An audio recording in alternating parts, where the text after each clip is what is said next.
It's been a little over a year since I posted the last video.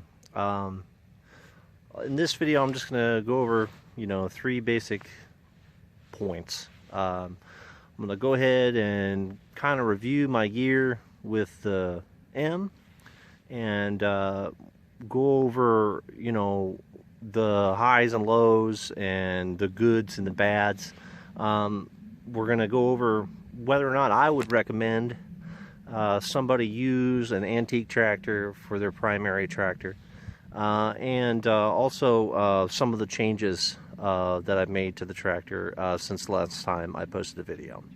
Behind me here is the cubby. I'm not going to go into this one too much right now. I haven't really done much with it. It's been a fun little tractor to put around on, and I've used it here and there to pull a log, clean up around the property, pull the little hay wagon around, stuff like that. But I haven't gotten into any real serious use. So, like I said, the main focus of this video is going to be just going over the year that I had with the M, how well it did, and maybe some things that I would like to change, or maybe would like to have be different on it. All in all, we did pretty good this year with it. I only put it to work real hard about 4 times. I've gone through 3 tanks of fuel, which is, it's not much. So I don't work the tractor real hard. Mostly it's just for maintaining my property, which is what I bought it for.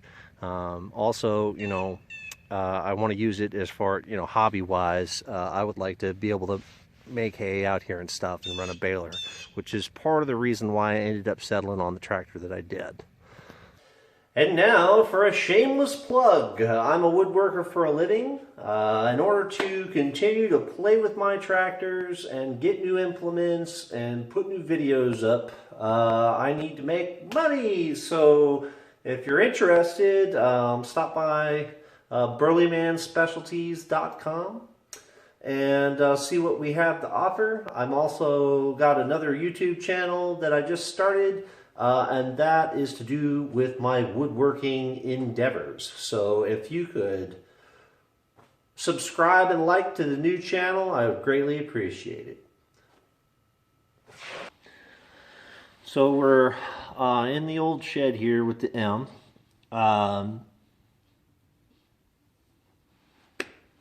I noticed that we've had a lot more interest in the video here lately, so it's kind of spurred me on to go ahead and make a follow-up.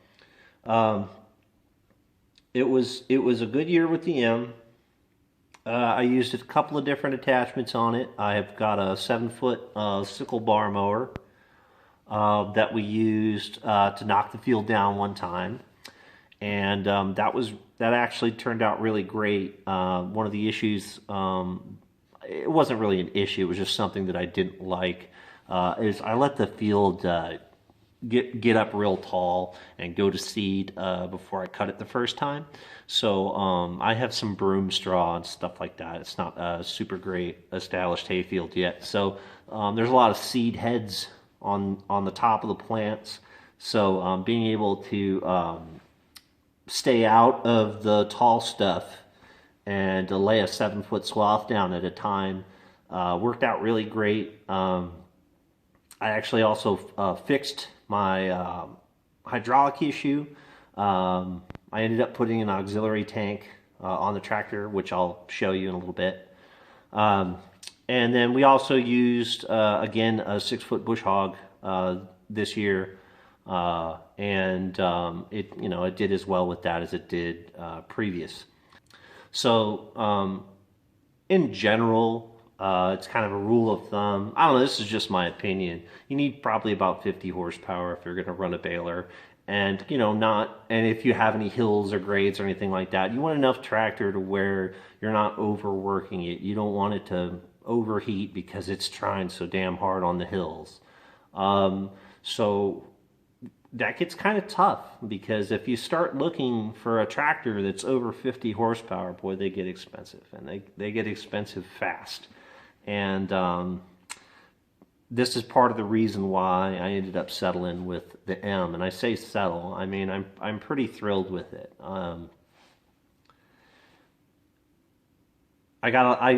Because of the modifications that have been done to it, because of the 450 motor and the power kit, on airplane fuel, it does about 73 horsepower at the PTO. Now, I don't run it on airplane fuel. It's not economical for me to do that. But because of the high compression of the motor, I end up running 93 non-ethanol. There's a lot of opinions about ethanol, good and bad. For me, in my personal experience, it's fine unless you're going to let the fuel sit. If you're going to let the fuel sit, you have to have an additive in there because it just eats the rubber and the cork and everything else. You know, I've rebuilt many a carburetor because it's just been destroyed from that stuff sitting in there. So I run 93 non-ethanol fuel in it. I also put an octane booster in there. I probably don't have to do that. I've run straight 93 in it and it's done fine. When I first got the tractor, I had a problem with it dieseling and stuff when I would shut it off. And by dieseling, I mean that after you've turned the ignition off and killed the power, the motor would want to keep running. And for me, this was it seemed like there was some carbon buildup in the motor. And when this tractor would get run by its previous owner, he used it to pull. So he would start it up, warm it up, use it for the tractor pull, and then shut it off. When I use the tractor now, other than for like get my truck unstuck, which I did. I got it stuck down by the pond this year, and this thing just yanked it out sideways like it was nothing. I probably wasn't running 800 RPM, and so other than for that, when I would use the tractor, I would use it just for the sake of it, to see if it would do it. I bush hogged my fields in 4th gear in this thing and never slowed down. I just did it to see if it would do it. I wouldn't recommend doing it because it was a little bumpy and a little rough on the tractor for how quick we were going. It didn't beat me too bad because that suspension seat's pretty good, but it's a little rough on the tractor and on the front end and everything. So, but having that power to be able to do that and get the fields done that quickly was pretty nice. But since I ran a tractor good and hard a few times for several hours at a time, it seemed to clear all that carbon up. I don't have any dieseling issues with it at all. Every other tank I've been putting a lead additive in there because these tractors ran on lead fuel when they were made. That's what they were designed for. It helps with the lubrication of the engine. It just kind of keeps everything. I don't do it every tank, but every other tank I'll put a lead additive in there just to keep everything good. But yeah, all in all, it did well. It did well. Fixing that hydraulic issue definitely helped, having that auxiliary tank on there. A couple of comments I noticed on the last video here recently. It seems like a lot of people prefer the wide front end. I like the narrow front end because of the maneuverability. Some of the places that I have to get and get into some of the gates and things of the fields. It's just nice to be able to spin this thing on one tire. It's just super maneuverable with the tricycle front end on it. As far as stability is concerned, because that seems to be one of the things that a lot of people talk about, is stability for the tractor with the tricycle front end. I don't really have any hills or anything around here. I'm in the foothills of Virginia, but on my property in particular, everything is pretty gentle and rolling, so I don't have anything that's super steep like banks or anything like that I would be concerned about tipping the tractor over. The other thing is too, if I had a situation where I needed to use it, and that might be a concern, I can widen this tractor another 2 feet, and I've got 400 pounds more of. I've got the inside weights on the rear, but I've got 400 more pounds of wheel weights that I can stick on it if that's a concern.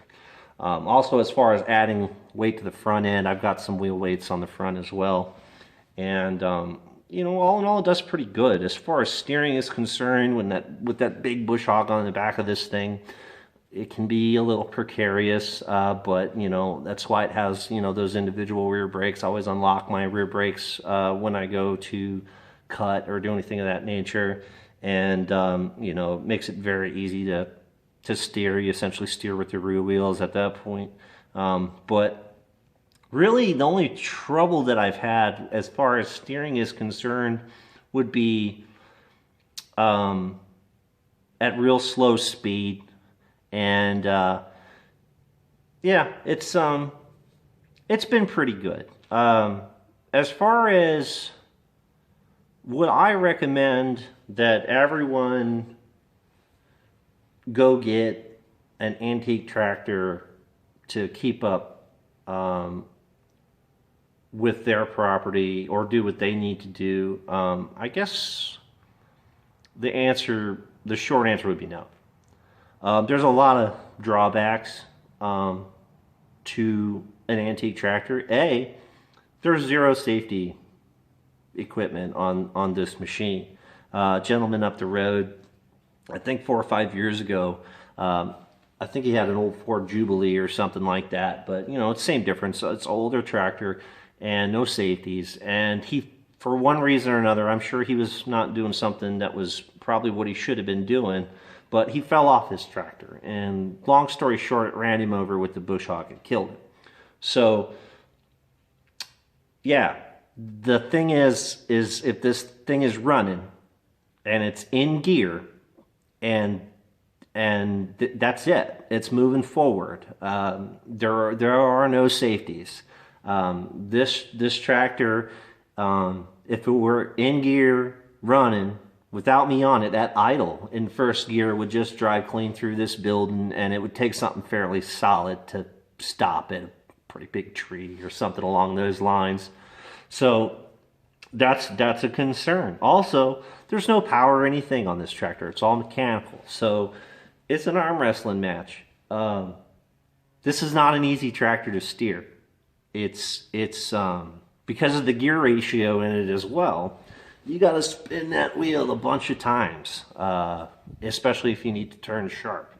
So it's a workout. It's plain and simple. There's a reason why the improvements have been made to the tractors that they make nowadays, and that's, you know, you get fatigued driving this thing. Luckily for me, I don't have hundreds and hundreds of acres that I'm dealing with. I just have a little, you know, hobby. I would consider a hobby piece of property, and I'm not doing anything real serious. Now, if you're into the nostalgia, and the other thing too is that these tractors you can work on with basic hand tools. Everything I need to work on this tractor is in the toolbox.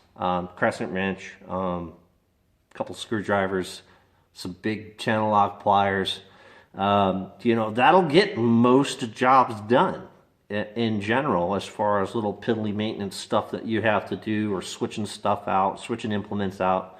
So basic mechanical knowledge, and you can maintain one of these. No specialty tools required. Go right down to Home Depot or whatever and pick up your tools. So that's a huge perk, and for me, it's totally worth it. For me, having it be all mechanical, having no sensors, having not a bunch of, you know, electrical crap. I mean, this is simpler than a riding lawnmower as far as how complicated everything is. So for me, that's a huge plus. So that's just kind of something you've got to look at. The other thing too is I have a skid steer, so I don't need a tractor with a front end loader. basically I bought this tractor for its 3-point hitch and also for the PTO pulley on the side of it. I've got some ideas. I'd like to be able to put a little pump house in down at the pond so that I'm able to get water. So to be able to pull the tractor up there and throw an old belt on there and pump some water into a tank. Silly stuff like that. You know, it'd be cool to be able to find maybe like an old sawmill or something like that to be able to run off the belt. And the thing is, those things are out there, and a lot of them are sitting in the woods buried.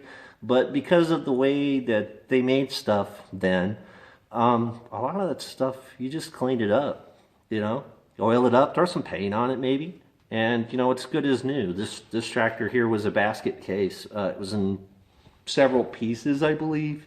The rear end was separated from it when the gentleman who put it back together bought it, so he rescued it. And you know, it's holding up fine. I keep it in the shed, but I mean, I could keep this thing outside and it would hold up really well compared to tractors nowadays. So for me, it also came down to price. There are, within a 75-mile radius of me, there's probably about, I don't know, 80 to 100 little Farmall tractors available for sale at any given time. And none of them, I mean, the nicest one you can find, nicer than mine. My body panels aren't straight. This was a fun tractor. This wasn't a restoration project for the gentleman. So, you know, things aren't original. There's parts that are not correct on it, but for me, it's good enough. So you can get a fully restored one that's pristine, that's beautiful, perfect condition for under $5,000. And I mean, that's, you know, go look at tractors. They're hard to find for that price in beautiful condition. When I initially started looking for tractors, I was looking for that green paint. You know, I was looking for a John Deere.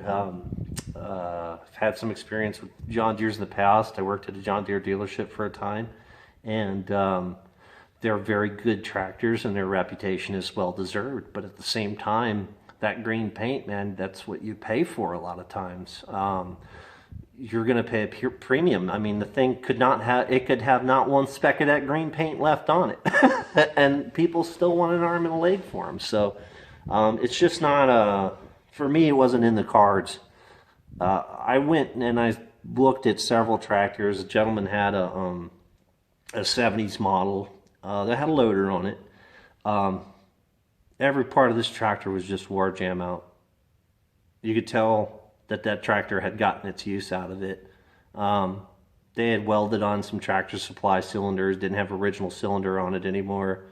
They kind of cobbled together stuff on it, and you know, they were still wanting, you know, $7,000-8,000 for this tractor, and it was because of that green paint. So for me, it was kind of a leap of faith, kind of jumping into it, but at the same time, it was a little bit of a homecoming. The first piece of equipment that I learned to ride or operate was an old Case Construction King gas tractor.